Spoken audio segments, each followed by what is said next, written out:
adorar al Señor, para conocer a otros hermanos, para ver todo lo que el Señor está haciendo en las vidas de miles y miles de personas alrededor de la faz de la tierra, entonces creo que ha merecido la pena. Como decía, algunos de ustedes los conocí el año pasado, en el mes de octubre, cuando estuvimos. La verdad es que el tiempo pasa tan rápido que parece que no nos fuimos de México. Sinceramente parece que fue ayer cuando nos vimos por primera vez. Sé que hay muchas personas que tenían que haber venido ayer y no vinieron por los motivos que fuera, y vinieron hoy. Incluso me han comentado que tuvieron que poner mesas adicionales allí en la entrada, en el comedor principal, porque ya aquí no había más espacio. Y en este viaje que estamos realizando, que lo empezamos el otro día en los Estados Unidos, ya mañana por la mañana muy temprano salimos para Torreón, donde estaremos unos días y de ahí volvemos otra vez a los Estados Unidos. Me está pasando algo muy curioso, algo que nunca nos había pasado en los 40 años que llevamos Elena y yo sirviendo al Señor. Y es que ahora todo el mundo quiere formar parte del Centro Evangélico Vida Nueva. No sé por qué. Pastor, yo quiero abrir una iglesia del Centro Evangélico Vida Nueva en mi ciudad, y me dicen dónde viven y me dicen cuántos son. Mire, hermano, yo le voy a decir una cosa. Usted no tiene que anhelar tener una iglesia del Centro Evangélico Vida Nueva en su ciudad. Usted lo que tiene que hacer es buscar la voluntad de Dios. Porque a lo mejor la voluntad de Dios es que usted se quede en la iglesia en la que pertenece. Y si usted tiene una iglesia y un pastor, respételo y apóyenlo. Si no tiene una iglesia y se ha convertido en este tiempo a través de los cultos y de los devocionales y del pastor online, pues bueno, usted puede formar parte de lo que llamamos la iglesia virtual, que es mucho más que pararse delante de una pantalla, de un ordenador o de una televisión a ver un culto. Es mucho más que eso. Hay muchas actividades y muchos objetivos a cumplir, ¿verdad? Pero si usted tuvo que salir de una iglesia porque no estaban enseñando una sana doctrina, porque usted fue herido, porque usted tal vez no recibió la atención que usted esperaba recibir, o por el motivo que sea, lo primero que usted tiene que hacer es orar a Dios. Porque es mucho más fácil que ustedes se conecten a nosotros que nosotros a ustedes, por una sencilla razón. Porque llevo años predicando sin ver a nadie. Y entonces ustedes, cuando ven a una persona que predica la palabra de Dios, no hay ningún mérito en lo que hago, ninguno. Predico simplemente la palabra de Dios. Puede ser que nazca en su corazón el deseo de decir, a mí me gustaría formar parte del ministerio de este pastor o de este hermano. Y lo entiendo. Pero esto es como un noviazgo. Bueno, el noviazgo nuestro prácticamente fue inexistente porque nos vimos 21 días antes de casarnos, pero esas son excepciones únicas en la historia de la humanidad, ¿no? Pero ustedes no me conocen a mí prácticamente de nada, hermanos. Ustedes me ven solamente predicar en una pantalla de televisión. Mi hija mayor, Priscila, que está en España, nos dice, papá, si muchos de los que dicen que te aman tanto te conocieran y quisieran ser miembros de la iglesia presencial en Tenerife, yo no sé si terminarían queriéndote tanto. Porque nosotros trabajamos exigiéndole todo a los que trabajamos para el Señor. No buscamos seguidores. No quiero rodearme de un montón de gente que todo sí, pastor, sí, Juana, sí, pastor. Yo necesito ese tipo de gente a mi alrededor. Yo necesito personas que me ayuden a crecer, a madurar, que me corrijan si necesito ser corregido, que me enseñen si hay algo que no he aprendido. Lamentablemente a veces hay un abanico de pastores que se rodean de personas afines a él y que le ríen la gracia y que a todos le dicen sí, pastor, sí, amén, lo que usted diga. Y eso termina estropeando a cualquier hombre de Dios. Porque las lisonjas echan a perder a la gente. Yo les agradezco, nosotros les agradecemos sus besos, sus abrazos, las fotografías y todo eso. Pero saben ustedes, hermanos, nosotros lo que queremos es que ustedes se enamoren y se agarren al Señor. Nosotros estamos de paso. Me queda menos ministerio del que ya he tenido. Tengo 60 años, vamos a cumplir este año, Elena y yo, 61 años, aunque algunos dirán, pues no lo parece, pues esa es la realidad. No me quedan otros 40 años de ministerio, ¿qué más quisiera yo, verdad? Cuando algunos de ustedes preguntaron en esta noche, ¿cuántos se quieren ir al cielo? Muchos levantaron la mano y yo no la levanté. Porque yo de momento no me quiero ir al cielo. Yo voy a ir a la presencia del Señor, pero hay tanto por hacer. Hay tantos millones de almas que nadie les ha hablado de Cristo. Hay tantos cristianos que están parados sin hacer nada, que hay que sacudirles y enseñarles y mostrarles la voluntad de Dios para sus vidas, que hay tanto trabajo por hacer que yo de momento no tengo ninguna intención, ningún deseo de irme al cielo. Y permítame que les diga algo, nosotros, nuestra iglesia, nuestro ministerio no es perfecto. Si ustedes piensan que han encontrado por fin un ministerio perfecto que no comete errores, no se equivoquen, hermanos, no se equivoquen con nosotros. No existe un pastor perfecto y yo personalmente no lo soy. No existe una iglesia perfecta. Si usted busca una iglesia perfecta se va a llevar una tremenda desilusión porque no existe. Me da igual si me busca una iglesia perfecta en el contexto bautista, pentecostal, presbiteriano o de cualquier otra denominación. No existe hoy por hoy en el mundo, ni ha existido, ni existirá jamás una iglesia perfecta. El único perfecto es nuestro Dios. Nosotros estamos aquí en un proceso largo y arduo de santificación, de crecimiento, de desarrollo espiritual. Todavía nos queda mucho por aprender. Estamos en pañales en muchos aspectos. Todavía nos queda mucho terreno que conquistar y alcanzar para el Señor. Y nadie nos ha enseñado a organizar todo esto que ustedes ven. Nadie nos enseñó en un libro, en un manual, cómo organizar una iglesia virtual, cómo atender a cientos y a miles de personas por todo el mundo en cuestión de muy poco tiempo. Nadie nos ha enseñado y estamos aprendiendo sobre la marcha. Y cometemos errores y cometemos equivocaciones. Así que no se hagan una imagen irreal, distorsionada de la cruda realidad. Nosotros somos seres humanos como cualquiera de ustedes. Y tenemos que orar cada día. Y durante muchísimos años, el enemigo me atacaba por el desánimo. Yo me desanimaba muy rápidamente. Me desanimaba muy rápidamente al ver que la gente no le respondía, que la gente no oraba, que la gente a lo mejor lo veías en un culto saltando, brincando, adorando al Señor y luego te lo encontrabas a los 3 días. A lo mejor otra vez en la droga, otra vez en la bebida, que no querían venir a la iglesia, que se apartaban del Señor. Y todo esto me golpeaba mi corazón y me desanimaba y decía, pero Dios mío, ¿de qué sirve lo que hacemos? ¿De qué sirve sembrar y hablar y predicar y orar y aconsejar por tanta gente que después se van otra vez al mundo? O terminan tal vez haciendo cosas peores antes de conocer al Señor. Pero el Señor nos fue enseñando y nos fue moldeando. Fuimos aprendiendo cosas, no desde un libro de la teoría, sino desde la práctica. ¿Y sabes lo que nos enseñó el Señor? Que la mejor manera de no llevarte desilusiones de nadie es no esperar nada de nadie. Nunca espere nada de mí. Nunca espere nada de su pastor. Nunca espere nada de los hermanos. No espere nada, porque si usted espera un trato especial, una llamada, una visita, una palmada en la espalda, un versículo o lo que sea, y no lo recibe, usted lo va a pasar mal. Y hay tantos cristianos heridos. Es que el pastor no me llamó. Es que yo le dije que cantaba y siempre subían lo mismo y no me dejaban subir y cantar a mí. Es que parece que todo siempre en la iglesia lo tienen que hacer los mismos y yo le he dicho al pastor que mi hijo y mi hija cantan y arriba y abajo. No esperen nunca nada de nadie, mi querido hermano. Pero espérenlo todo siempre de nuestro Señor Jesucristo, al cual le damos toda la gloria y toda la honra en esta noche. Bendito sea el Señor. Aleluya. Bendito sea Dios. Aleluya. Así que oren al Señor, busquen la voluntad de Dios, porque nuestro único objetivo es llevar a millones de almas a los pies de Cristo. Si nos reconocen o no nos reconocen, si hay más iglesias de Vida Nueva o menos, eso a nosotros no nos quita el sueño. Aquí lo que queremos es que cada día haya más nombres inscritos en el libro de la vida. Eso es lo único que nos interesa. Pensando en lo que podía compartirles a ustedes en esta noche, les recuerdo a los que estuvieron y a los que no estuvieron, que anoche hablé acerca del último libro de la Biblia, que es el famoso y precioso libro del Apocalipsis. Un libro que a muchos cristianos les da miedo. Un libro que algunos no quieren leer porque dice que no lo entienden, que tiene un lenguaje demasiado difícil para entender eso de los caballos que cambian de colores y bestias con un montón de cuernos y muchas cosas más. Pero yo vengo diciendo hace muchos años que el libro del Apocalipsis es un libro fundamental, sobre todo para la iglesia del siglo XXI.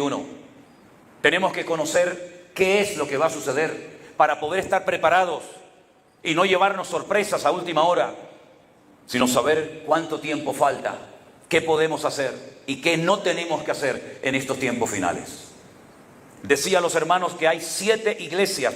Algunos se preguntarán, ¿no había centenares de iglesias cuando el apóstol Juan escribe el Apocalipsis? Claro que las había, muchas.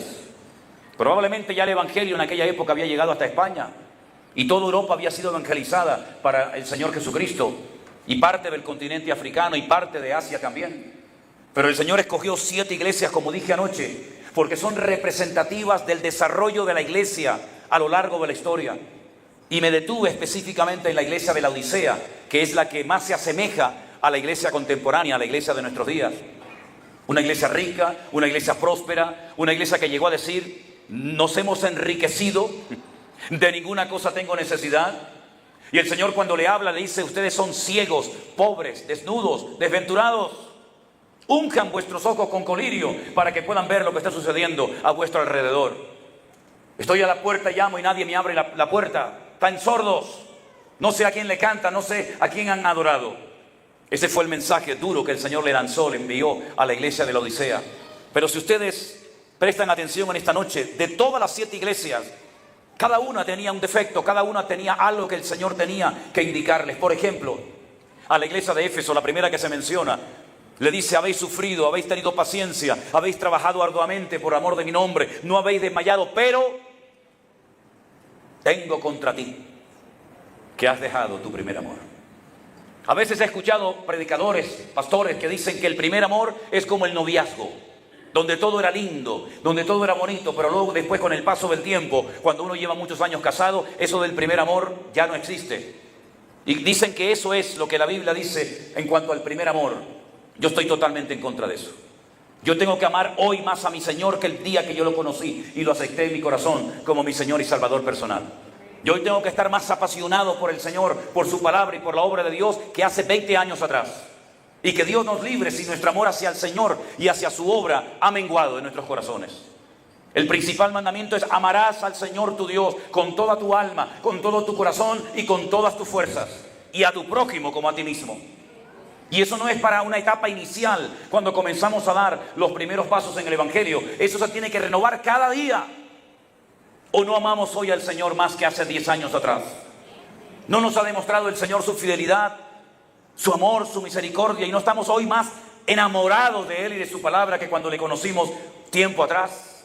Espero que así sea, mis queridos hermanos.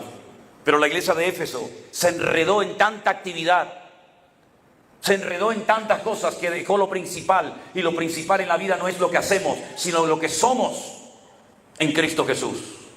Podemos hacer muchos congresos y muchas cenas como estas, y podemos hacer muchos campamentos para jóvenes, y podemos llenar nuestra agenda de actividades, pero la pregunta es: ¿eso es lo que Dios quiere que hagamos?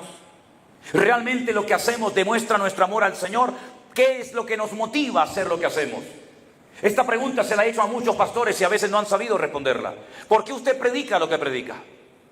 ¿Por qué usted enseña a su iglesia lo que enseña? ¿Por qué hace lo que hace? Y muchos dicen: bueno, no sé, me enseñaron, veo que otros lo hacen, yo también lo hago. Querido hermano, asegúrese en esta tarde de que usted ama al Señor con toda su alma, con todo su corazón y con toda su fuerza, y que cada cosa que haga no lo haga por presión, sino por convicción.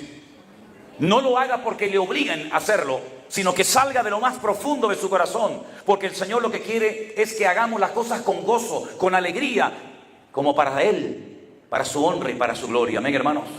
Gócese colocando las sillas, gócese recogiéndola, limpiando la iglesia, repartiendo folletos, haciendo cualquier cosa. Gócese en todo lo que el Señor le permita hacer. Demuéstrele, exteriorícele al Señor su amor, porque el amor no es un concepto abstracto, no es algo que dice, bueno, ama pero no se ve por ninguna parte. No, sí se ve. El amor se tiene que notar en nuestra familia. Por cierto, ¿cómo está su familia, hermano y hermana? Porque hay gente que por trabajar para el Señor perdieron su familia. Conozco muchos hombres que dijeron: yo perdí a mi mujer desde el día que se convirtió y se entregó en esa iglesia, que casi parecía más una secta que una iglesia. No tenía tiempo para atender a los hijos, no tenía tiempo para estar con su marido. El marido llegaba de viaje y ella salía por la puerta, había un retiro, había un congreso, había un ensayo de no sé qué, había una oración, un encuentro de líderes. Y la Biblia dice que el que descuida a su familia es peor que un incrédulo y ha negado la fe. Usted no tiene que enamorarse de la iglesia, usted tiene que enamorarse del Señor. Y usted tiene que cuidar a su familia en primer lugar, antes que a la gente que no son de su familia. Yo sé que en algunas iglesias dicen: no, primero es la obra y luego si hay tiempo para la familia. Nosotros enseñamos todo lo contrario a eso. Porque ¿de qué sirve de que yo gane al mundo si pierdo a mi familia? ¿Con qué autoridad me voy a subir yo a un púlpito si mis hijas ahora mismo no están entregadas y sirviendo al Señor de alguna manera? ¿No dice la Biblia que un pastor tiene que ser sobrio, prudente, apto para enseñar, no dado al vino, no amante de ganancias deshonestas, hospedador? ¿No dice eso? Que tenga a sus hijos en sujeción, que no sea un neófito. ¿No habla la Biblia del aspecto familiar en la vida de un hombre que quiere servir al Señor? Primeramente hay que predicar en casa y después subir al púlpito a decirle a la gente lo que tiene que hacer. Pero pastor, primero empiece por su casa. ¿No salió el Señor en el encuentro cuando Moisés iba del desierto a Egipto a sacar al pueblo de la esclavitud para matarlo? ¿Cuántas veces me han preguntado eso? Pero pastor, Dios lo llama, le habla a través de la zarza, lo comisiona, le dice: ve y saca a mi pueblo, tráemelo aquí, y le voy a hablar, le voy a enseñar mi palabra. Y cuando va, dice la Biblia, Jehová salió para matarlo. Y uno dice: pero yo no lo entiendo. Salgo en obediencia y me quieres matar. Y entonces, si usted sigue leyendo el capítulo, en el libro de Éxodo dice que la esposa de Moisés, el pastor, salió corriendo y circuncidó al niño. Circuncidó al hijo y cogió su prepucio y se lo tiró y le dijo: eres un marido de sangre, por culpa tuya Dios mata a mi hijo. Y uno dice: ¿pero esto qué es? Es que la circuncisión, aquella operación que se hacía en los niños en el pueblo de Israel a los 8 días, era la forma de demostrar físicamente, visiblemente, que usted había creído y abrazado el pacto que Dios había hecho a través de Abraham, el patriarca. Y ahora Moisés se va a ir a Egipto a hablarle de un Dios, hablarle de una liberación, hablarle de una tierra prometida, y resulta que en casa él se olvidó de circuncidar a su propio hijo. Es decir, usted va a ir a Egipto a enseñarle al pueblo de Dios, al pueblo de Israel, algo que no vive y que no practica en casa. Empiece, querido, a predicar en casa y déjese de cuentos. Misionero en la India, misionero en España, voy a abrir una iglesia, voy a ir a llevar el evangelio a las naciones. ¿Y su hijo? ¿Y su hija? ¿Y su hijo? ¿Y su esposa? ¿Y su marido? ¿Cuándo fue la última vez que se sentó con él y le dio un abrazo y le preguntó: ¿te pasa algo? ¿Oramos juntos? ¿Qué te pasa, hijo? Esa es la cruda realidad del mundo evangélico hoy en día. Pastores que están en los púlpitos y tienen a sus hijos en la droga, tienen sus familias destrozadas, hombres que se han casado, recasados, se juntan con esta, se juntan con el otro y se suben a un púlpito a predicar. ¿Qué? ¿Qué me van a predicar, amigo? Empiece primero por su casa, sirviendo al Señor. Los noto muy serios y muy callados, pero eso es lo que nosotros vivimos y practicamos y hemos creído durante toda nuestra vida, ¿verdad? La iglesia no es perfecta, pero nosotros queremos complementar la obra que el Señor comenzó en nuestra vida, viviendo en orden y viviendo en santidad. Y hablando de orden, ¿en cuántas congregaciones, no importa la vida privada de una persona, viven con una mujer hace un montón de años, pero nunca se han casado legalmente? Pues déjese de cuentos. Cuando usted quiere viajar a un país, le piden una visa y un pasaporte y lo saca porque le interesa. Y cuando lo para la policía en la carretera y le pide la documentación y su cédula y todos los papeles, usted los enseña. Y cuando se compra una casa, una propiedad, usted tiene sus escrituras y puede demostrar que ese terreno, esa casa, esa finca es suya. Y todo en la vida es cuestión de papeles y todo es cuestión de legalidad. Ay, amigo, pero cuando llegamos al tema del matrimonio parece como: no pasa nada. El Señor es mi pastor y nada me faltará. No, hay que poner en orden la vida privada antes de querer poner la vida pública de los demás en orden. Qué poco se enseñan estas cosas, ¿verdad? Qué poco se enseñan estas cosas. Hay una iglesia en el libro del Apocalipsis donde había una señora, no la voy a llamar hermana, la voy a llamar una señora, que no sabemos si realmente se llamaba Jezabel o le habían puesto el nombre de Jezabel por aquella perversa Jezabel del Antiguo Testamento, ¿se acuerdan? Yo siempre he dicho que después de Satanás, la persona más mala en la Biblia fue Jezabel. Los perros ni terminaron de comérsela de lo mal que tenía que saber la carne de esta mujer. Dice en el libro del Apocalipsis capítulo 2, el versículo 20: tengo unas pocas cosas contra ti. Escuchen. Toleras, permites, consientes que esa mujer llamada Jezabel, que se dice profetiza, enseña y seduzca a mis siervos a fornicar y a comer cosas sacrificadas a los ídolos. En el concilio de Jerusalén, si usted lee esta noche detenidamente el libro de los Hechos, el capítulo 15, usted va a ver que por primera vez se junta todo el liderazgo de la época, los apóstoles, y todos allí se juntaron en la ciudad de Jerusalén. ¿Por qué? Porque comenzaron a haber problemas en las congregaciones. El número de judíos ya no era tan elevado como el número de gentiles que se convertían a Cristo, y entonces comenzaron los choques culturales. ¿Por qué? Porque los gentiles comían sin lavarse las manos. Para ellos era normal. Un judío se tiene que lavar 3 veces la mano antes de comer. Un judío no comía ciertos y determinados alimentos. Los gentiles comían cualquier tipo de alimentos. El judío miraba al animal y si el animal tiene pezuña y es rumiante, lo comía. Pero si simplemente tiene pezuña pero no es rumiante, como por ejemplo el cerdo, no lo comían.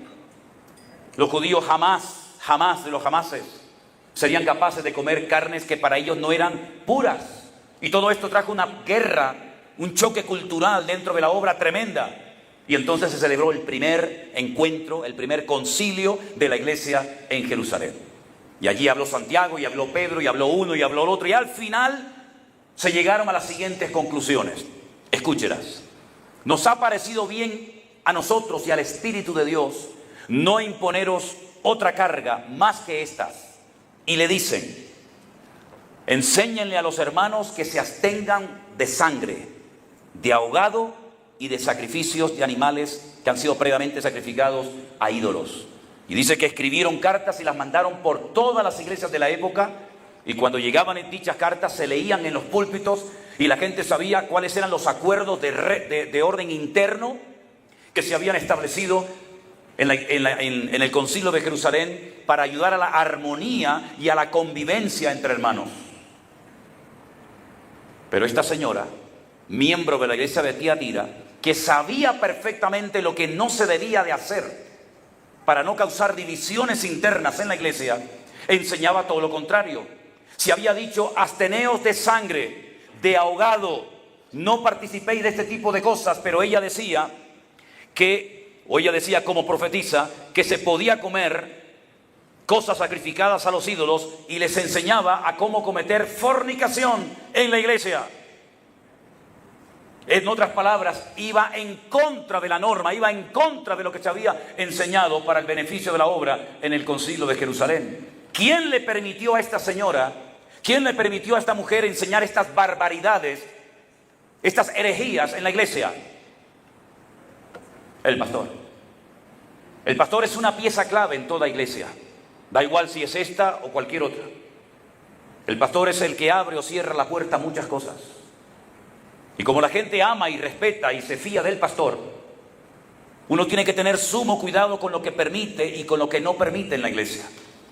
Porque muchas veces la gente por amor, por respeto, por cariño, por educación, aceptan las cosas, dicen amén, y no comprueban a la luz de las Sagradas Escrituras si lo que se enseñó desde el púlpito era bíblico o era humano. Y después pasa lo que pasa. El Señor le dijo, a través de la pluma de Juan, a la iglesia de Tiatira, que muchas personas iban a caer enfermas, postradas en cama, porque habían entrado falsas doctrinas, lo contrario a la sana doctrina en la iglesia de Tiatira. Y mis queridos hermanos, cuántas herejías, cuántas barbaridades, cuántas cosas terribles han entrado en iglesias cristianas evangélicas. ¿Cuántas? Personas que se les exige pagar un dinero al pastor en la mano para poder ser bautizado. Personas que tienen que pagar para recibir milagros. Personas que tienen que pactar con el apóstol de turno para que él te dé una cobertura espiritual y parece como que tu vida esté protegida por él. Y podríamos estar toda la noche enumerando una detrás de otra cosas que no son de Dios, pero que la gente las ha aceptado y el mundo se ha enterado que muchas veces en las iglesias hay más desorden que en la calle. Porque cuando la iglesia no impacta al mundo, el mundo impacta a la iglesia.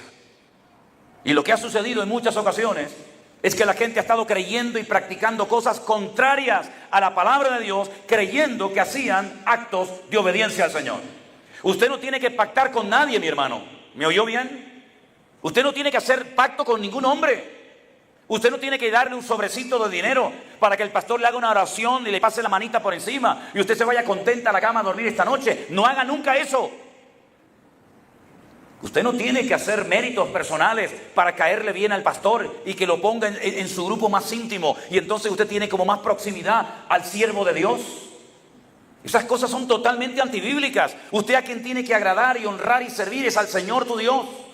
Y dice la Biblia, al Señor tu Dios adorarás y a Él solo servirás. Y cuando nos desviamos del decreto, de la palabra, del mandamiento bíblico, nos abrimos a cosas que no agradan a los ojos del Señor.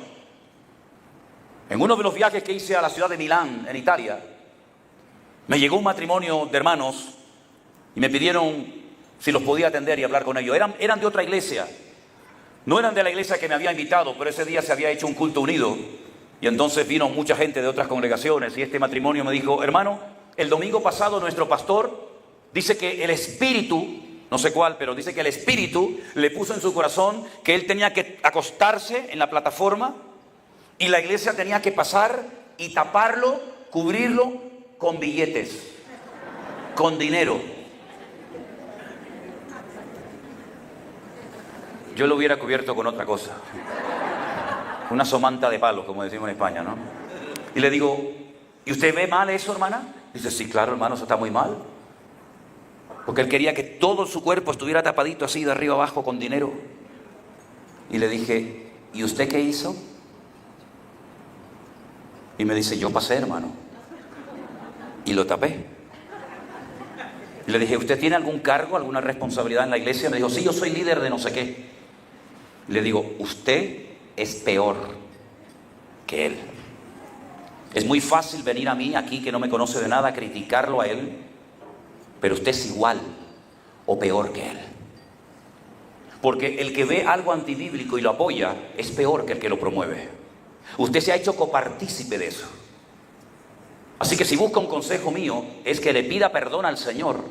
No tenga miedo a renunciar a sus cargos, porque en el reino de Dios no existen cargos, existen cargas, que es muy diferente. Y salga corriendo inmediatamente de ese circo antes de que Dios diga basta. Y ahí los dejé. Al año siguiente volví otra vez a la congregación y ya, bueno, se habían marchado, ya se habían incorporado a otra congregación. Pero ¿cuántas veces cuestionamos, criticamos, nos damos cuenta que lo que se ha enseñado y se ha dicho no es bíblico, pero ahí te quedas? ¿Por qué? Porque eres el líder de alabanza, porque eres el líder de no sé qué.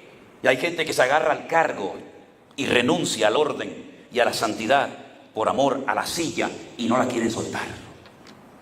Y si hay alguien aquí entre nosotros que tu cristianismo ha sido así, agradar a los hombres para ir escalando, escalando y escalando y llegar a una posición de respeto, de reconocimiento o de autoridad, te equivocas, mi hermano y hermana, rotundamente.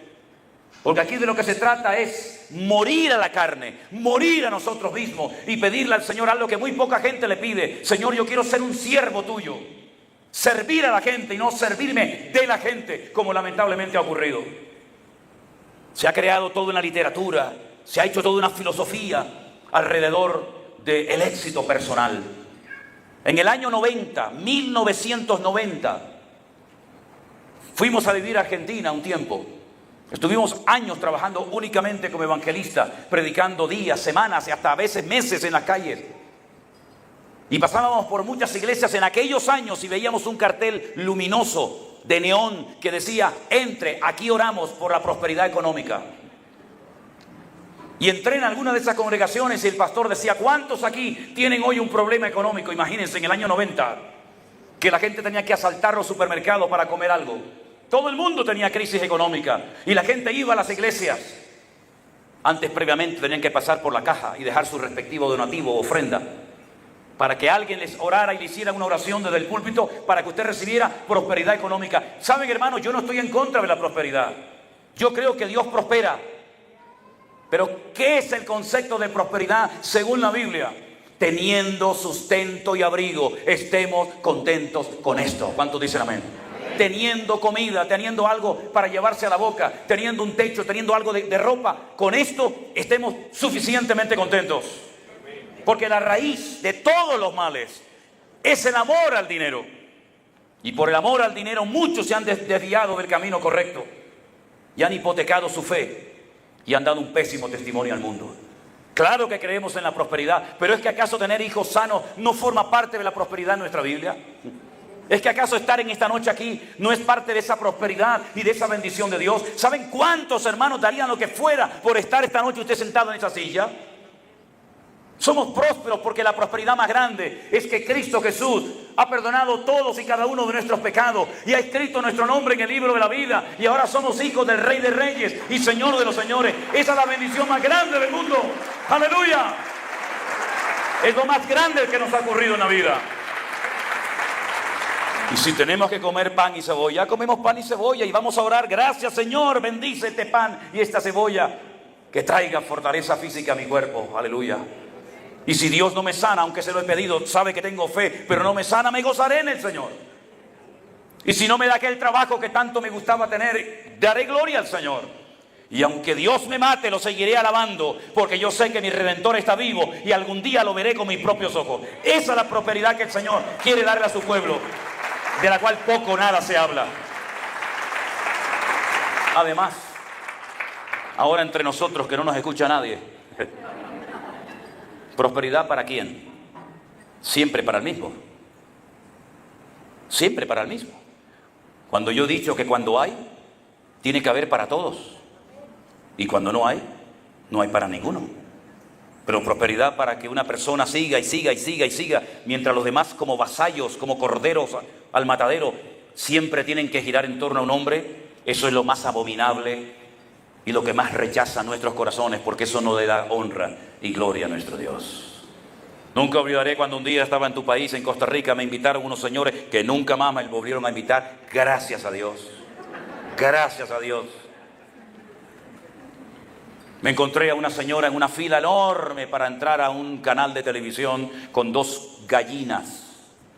Claro, yo venía de España, en mi vida había visto una televisión cristiana, en mi vida había oído esas cosas que se hacían, y cuando yo llegué y miré a la señora en la fila que iba a entrar a ese canal de televisión, le pregunté: señora, ¿a dónde va usted con esas 2 gallinas? Y me dice: voy a sembrarlas, pastor. ¿A sembrarlas dónde? Yo digo: ¿será esto un acto de brujería, de hechicería o algo? ¿Cómo sembrar las gallinas, señora? No lo entiendo. No, las vengo a sembrar para el Señor. Como si el Señor necesitara unas gallinas. Y entonces cuando entré me preguntaron los señores, aquellos que estaban, los señores feudales que estaban allí, los condes y los duques que estaban allí: usted español, me dicen así, usted español, ¿qué opina de todo esto? Y le dije: esto me da asco. ¿Pero cómo dice usted eso? Dice: acabo de ver a una señora pobre que viene caminando de no sé qué sitio con 2 gallinas. Cuando usted tiene su nevera llena, y a esta señora le vamos a quitar 2 gallinas con el cuento de que Dios la va a bendecir si da todo lo que tiene.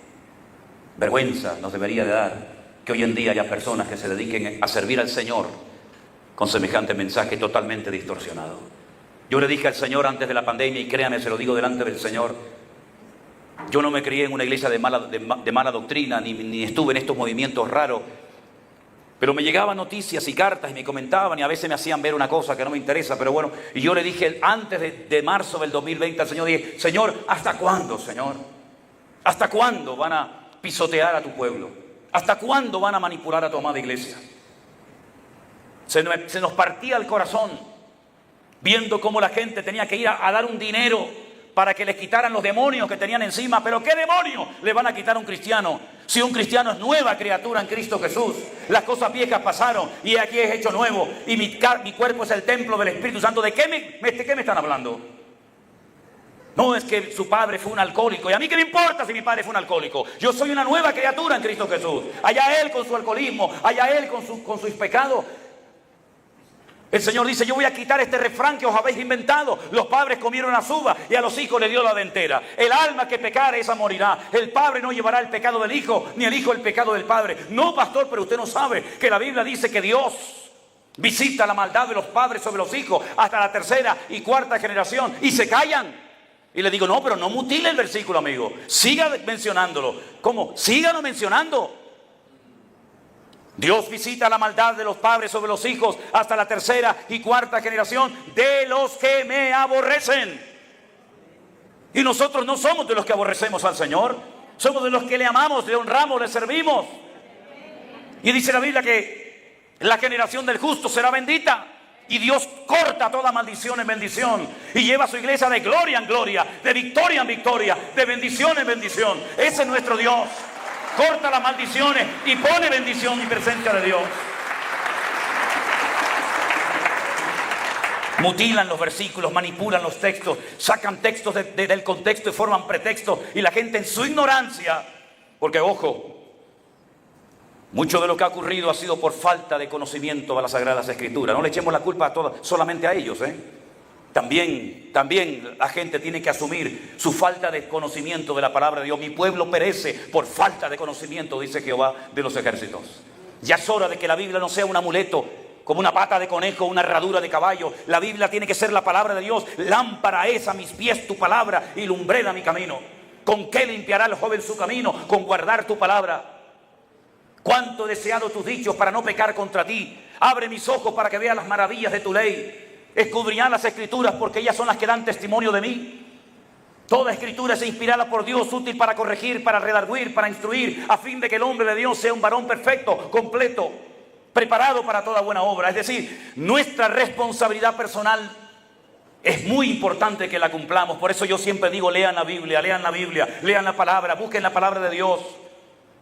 El día que la palabra de Dios sea la base y el fundamento de todo hogar cristiano, de todo ministerio, de toda iglesia y de todos y cada uno de nosotros, la iglesia va a ser una maravilla y va a ser un ejemplo al mundo. Y no vamos a hacer de las iglesias una pasarela de moda, ni vamos a hacer de la iglesia un lugar donde exhibimos nuestros dones y talentos, y dejará de ser un circo para ser la casa de Dios. Porque cuando ustedes van a la palabra de Dios se encuentra que hasta el mismísimo templo de Jerusalén terminaron los hombres contaminándolo.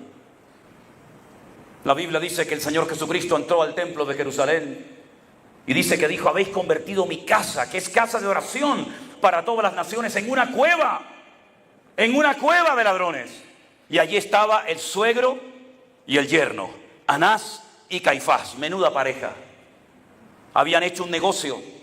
Cuando la gente venía con su corderito, cuando la gente venía de lejanas tierras con su oveja para sacrificarla al altar, estos dos personajes le decían: no, esa no sirve. ¿Por qué? Porque tiene un pelo negro y no puede ser kosher y no puede ser sacrificada. Y entonces, ¿qué hago? Vayan allí al puesto aquel, a la tienda, y cómprenle a él, que él se la venderá. Tenían un negocio montado dentro de la casa de Dios, el suegro y el yerno, Anás y Caifás. ¿Qué les parece? Un negocio dentro de la casa de Dios. La gente se acostumbró al comercio, al trapicheo, a la mentira, a la manipulación, hasta el día que entró el Santo de Israel. Y cuando llegó allí dijo: ¿qué es esto que habéis hecho? Y dice que volcó las mesas, se hizo un látigo con las cuerdas, los sacó a todos a patada y dijo: el celo del Señor me consume.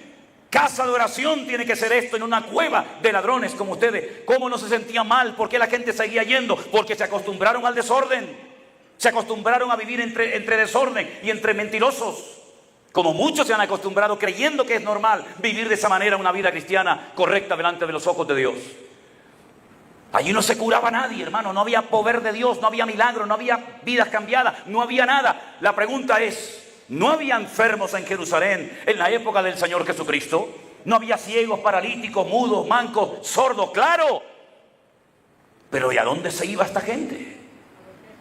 Se iban a unos pocos metros, saliendo por una de las puertas de acceso del templo, a un estanque de aguas putrefactas, que recogía el agua de lluvia y ahí se quedaba estancada, llena de bichos y llena de mosquitos.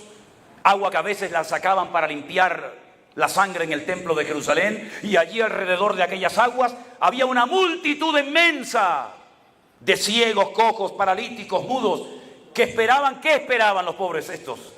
Que un ángel descendiera de tiempo en tiempo, moviera un poco las aguas, y el primero que se metía quedaba sanado. Nunca se sanó nadie en Betesda. No hay registro bíblico ni extra bíblico de una persona que fuera sanada en el estanque de Betesda. Era una leyenda, una tradición judía de tantas que tenían. Allí no se curaba nadie hasta que apareció el maestro. Y entonces en el capítulo 5 del Evangelio según San Juan le hace una pregunta a un hombre, dice: ¿tú quieres ser sanado? Y todos conocemos el resto de la historia, ¿verdad? Y dice que el Señor lo sanó, después de haber estado 38 años esperando algo que nunca ocurría. ¿No dice la Biblia en Proverbios que lo que uno espera y no viene se convierte en un tormento al corazón? Cuando el Señor limpió el templo y volcó las mesas de los cambistas y limpió la casa, la constituyó casa de oración, a continuación lean el pasaje, dice que multitud de jóvenes comenzaron a alabar al Señor. Y cantidad de ciegos, paralíticos y enfermos comenzaron a recibir solos, simplemente al poner el pie en la casa de Dios, su sanidad. ¿Por qué? Porque estaba detenida la gloria del Señor, porque estaba detenida la manifestación del Señor. ¿Por qué? Porque Dios no habita en el desorden. Dios es un Dios de orden y de santidad y de obediencia a su palabra. Por eso en muchas iglesias ya hace años que Dios no va. No sé a quién le cantan. Porque como dije anoche, hay letras hoy en día que se le pueden cantar a la mujer, a la novia, al amigo, a la amiga. Y de paso también se las cantamos al Señor. Queridos hermanos, la iglesia a lo largo de la historia tal vez no ha dado buen testimonio al mundo, pero ha dado el Señor a nosotros la oportunidad ahora de cambiar muchas cosas. Muchos de ustedes han reconocido que lo que creyeron, practicaron y tal vez hasta predicaste no era verdaderamente bíblico. Muchos de ustedes en aquellos días del confinamiento en marzo del 2020 tuvieron la oportunidad tal vez por primera vez en su vida de comenzar a escudriñar y a buscar versículos por aquí y por allá y de escuchar cosas que a lo mejor nunca nadie te había enseñado. ¿Y saben lo que dice la Biblia? Y esto es lo que tengo como carga permanentemente en mi corazón, que al que mucho se le da, también mucho se le demandará. Son tantas las vidas que miran, que oyen, que te observan. Tenemos una tremenda responsabilidad sobre nuestros hombros, ante el mundo, ante nuestro Dios y ante nuestros hermanos. Que Dios nos ayude a todos y a cada uno de nosotros que hemos entendido la verdad.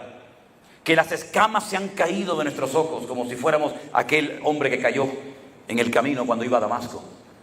Ahora somos responsables de pelear hasta la muerte, dice la Biblia, hasta la sangre, defendiendo la sana doctrina y la palabra del Señor. Como durante siglos hombres y mujeres se dejaron quemar, torturar, crucificar y fueron quemados por defender a Dios y a su palabra hasta la última gota de su sangre.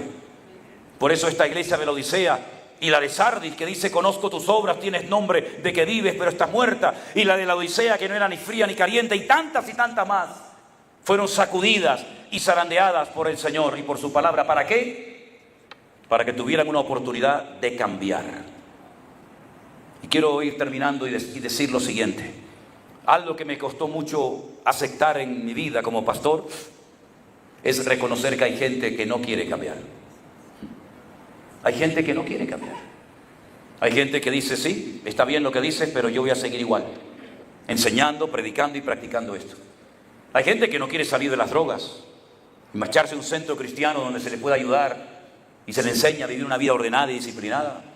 Hay gente que no quiere salir de los circos que los hombres han creado, porque tienen poder, tienen prestigio, tienen plata, son reconocidos. Pero queridos hermanos, nosotros cada día nos humillamos delante de la presencia del Señor y le pedimos perdón por el tiempo perdido, por las cosas que practicamos que no eran del agrado de Dios. Y hoy tenemos una responsabilidad. Si usted conoce hermanos de su antigua iglesia o de su actual iglesia, si usted tiene amigos, vecinos, familiares, compañeros de trabajo, que sabe perfectamente usted a la luz de la palabra de Dios que no están practicando la sana doctrina, hábleles, no se calle.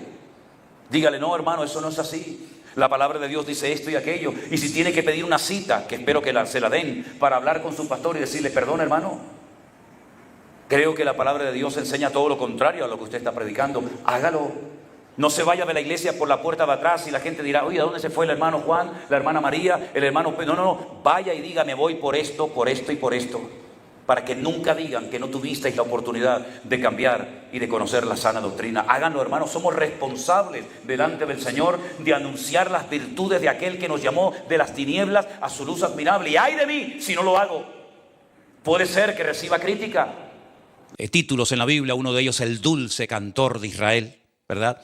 Porque era un hombre que componía canciones a través de las cuales alababa al Señor. Tenemos en nuestras Biblias un libro que se llama el libro de los Salmos, que realmente son 5. Y él, de esos 150 salmos, escribió 75 aproximadamente, tal vez más, pero seguro 75 salmos. Es un hombre que es mencionado también en las páginas del Nuevo Testamento. Y hemos tenido el privilegio muchas veces de ir a Jerusalén y de ver la ciudad donde él vivía, que se conoce como la ciudad de David. Primeramente dice que reinó 7 años en la ciudad de Hebrón, donde está la tumba de los patriarcas. Allí también hemos tenido la oportunidad de visitar la tumba del patriarca Abraham. Al lado está enterrado su esposa Sara, la tumba también de su hijo Isaac, su esposa de Jacob. Y David está enterrado en Jerusalén. Él reinó 7 años en la ciudad de Hebrón porque cuando él vivía, la ciudad de Jerusalén todavía no había sido conquistada por el pueblo de Israel. Allí vivían unas personas llamadas los jebuseos.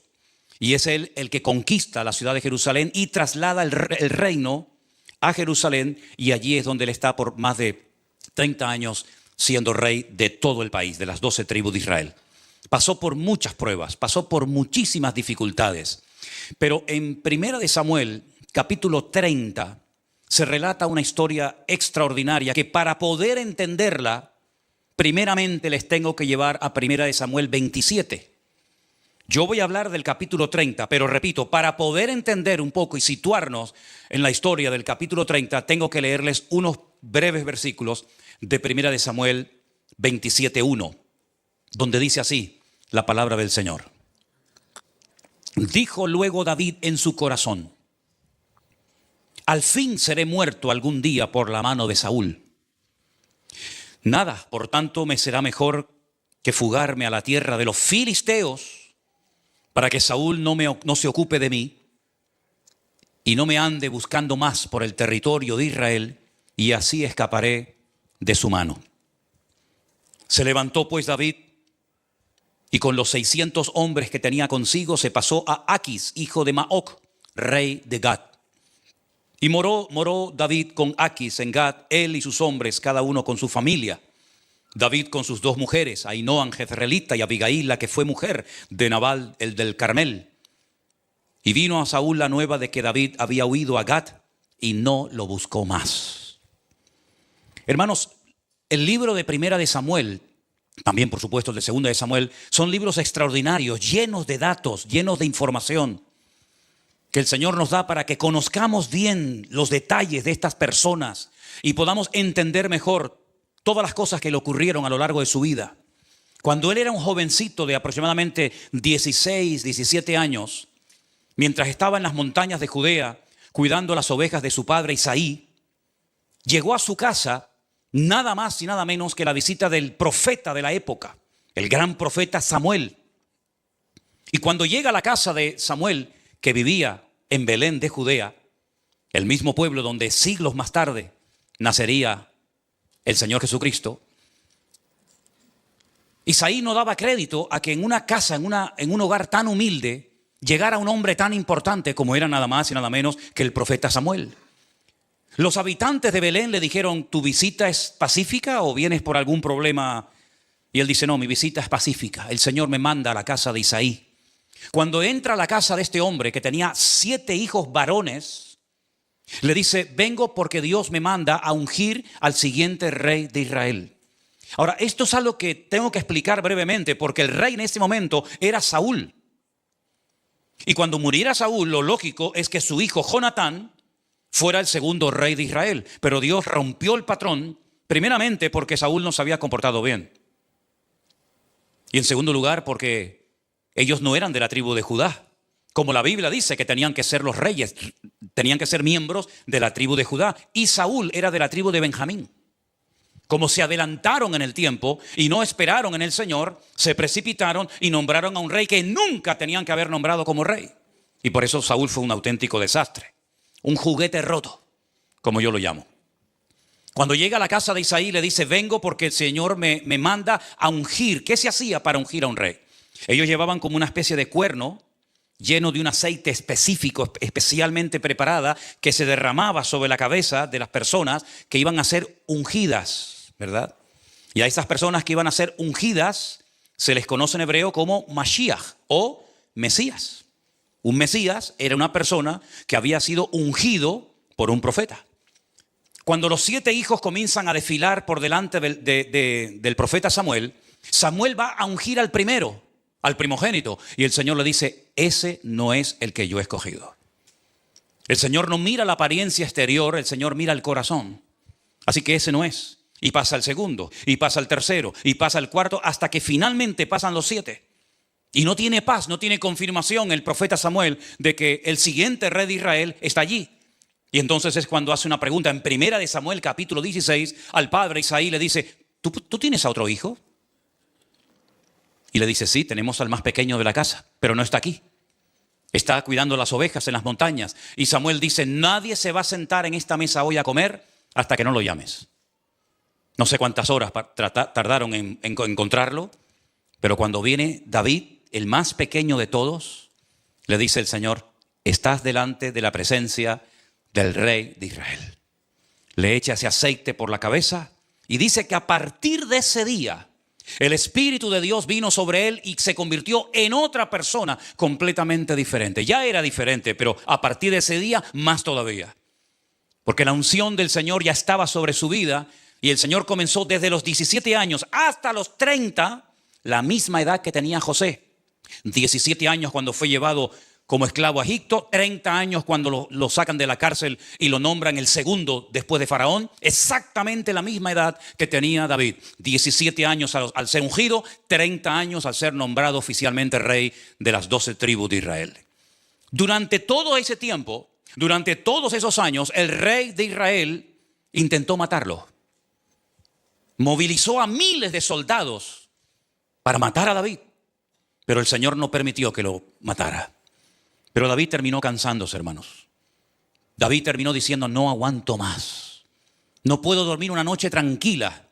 Porque cuando no estoy en peligro en una cueva, estoy en peligros en un desierto. Cuando no estoy en peligros en un desierto, estoy en peligros en campo abierto. Ya no aguanto más. Y él dice que en su corazón dijo, al fin y al cabo, algún día Saúl me va a matar. Te equivocaste, David.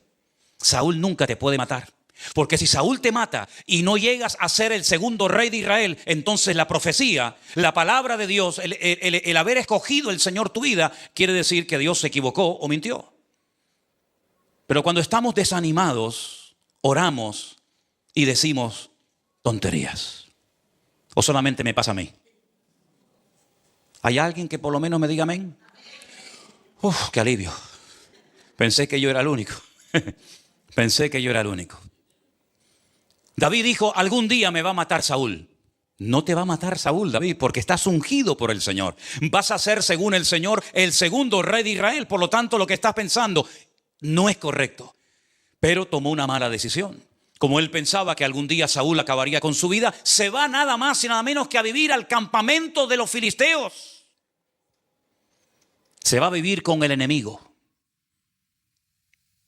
Y allí el rey de los filisteos le dice, bueno, puedes ir a vivir a un lugar llamado Siclac. Allí vete con tus soldados. Eran 600 en aquel momento.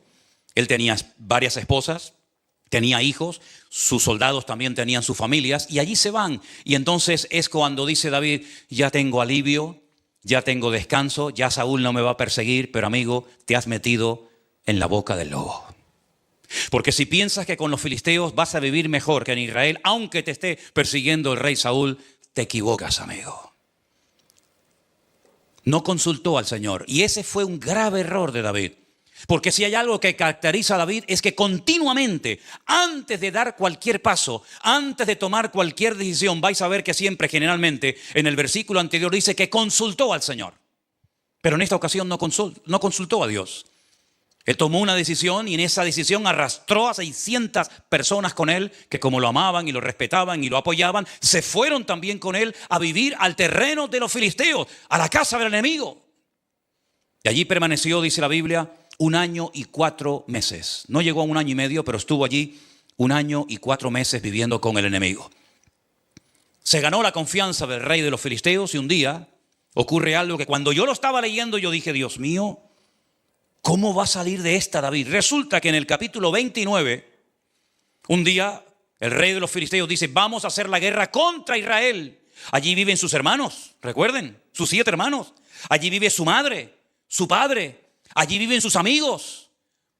Allí están viviendo sus compatriotas. Y el rey de los filisteos le dice, mañana te vienes a la guerra conmigo y con tus 600 soldados. Y David dice, vale, pero vas a ir a pelear contra tus hermanos. Vas a ir a matar a israelitas, pero a él no le queda más remedio que aceptar el ir a la guerra a pelear contra Israel. ¿Qué te parece? Por huir de Saúl, ahora se mete en un problema mayor. Y al día siguiente, cuando están pasando revista, llegan algunos príncipes de los filisteos y le dicen al rey, ¿y este qué hace aquí? Si este es hebreo, este no es un filisteo. Dice, no, pero es un hombre de confianza, él me ha prometido que va a venir con nosotros a la guerra. Y le dicen, despídelo, dile que se vaya. Y le dice, pero yo me fío de él. Y le dice, ¿que te fías de él? ¿Quién sabe si en el mismo campo de batalla se nos vuelve en nuestra contra, se nos convierte en un enemigo y con esa victoria entonces se quiere, digamos, congratular con el rey Saúl? Así que dile que se vaya. El Señor lo libró por los pelos de haber cometido la peor equivocación de su vida. Y se va a su casa. Y ahora es cuando les quiero llevar al capítulo 30. Ya nos hemos situado. Ahora él llega a su casa diciendo: qué alivio, de menuda me libró el Señor de ir con los filisteos a matar a israelitas. Cuando David y sus hombres vinieron a Siclat al tercer día, versículo 1, los de Amalec, que eran otros enemigos terribles, habían invadido el Negev y a Siclat, y habían asolado a Siclat y le habían prendido fuego. Cuando ellos venían del campo de batalla, vieron a lo lejos humo y fuego y dijeron: ¿esto qué es? Le habían prendido fuego a la ciudad donde él vivía. Y se habían llevado cautivas a las mujeres y a todos los que estaban allí, desde el menor hasta el mayor, pero a nadie le habían dado muerte, sino se los habían llevado al seguir su camino. Vino pues David con los suyos a la ciudad, y aquí que estaba quemada, y sus mujeres y sus hijos e hijas habían sido llevados cautivos. Entonces David y la gente que con él estaba alzaron la voz y lloraron hasta que les faltaron las fuerzas para llorar. Ya no tenían fuerzas ni para llorar, hermanos. Nunca habían pensado que sus mujeres, sus hijos, sus pertenencias iban a ser llevadas cautivas por un enemigo terrible que eran los amalecitas. Las dos mujeres de David, versículo 5, Ahinoam, que era de Jezreel, la jezreelita, y Abigail, la que fue mujer de Nabal del Carmel, también eran cautivas. Y David se angustió mucho porque el pueblo hablaba de apedrearlo, pues todo el pueblo estaba en amargura de alma, cada uno por sus hijos y por sus hijas. Mas David se fortaleció en Jehová su Dios. ¿Cuántos dicen amén? Tus propios hermanos, tus amigos, tus soldados, tus hombres de confianza están tan amargados, tan tristes, tan destruidos, que están hablando de quitarte la vida a ti también, David, de apedrearte. Y David, como era lógico, se angustió mucho. Se puso nervioso. ¿O tú no te habrías puesto nervioso? Si de repente entras un día aquí al culto y todos tus hermanos tienen piedras y te quieren matar a pedradas. Tíreme. Se angustió mucho. Pero en medio de su angustia, en medio de su dolor, en medio de su desesperación, hizo algo tremendo. Se fortaleció en el Señor, su Dios. ¿Cuántos dicen amén? Se refugió en Dios. No le dio lugar a la angustia. No le dio lugar a la tristeza, sino que seguramente se habrá puesto a orar y a clamar al Señor con toda su alma y con todo su corazón. Y es lo primero que tenemos que hacer en medio de la angustia. Es Él el que escribe tiempo más tarde: desde la angustia invoqué al Eterno y Él me respondió. Qué hermoso, Salmo 118.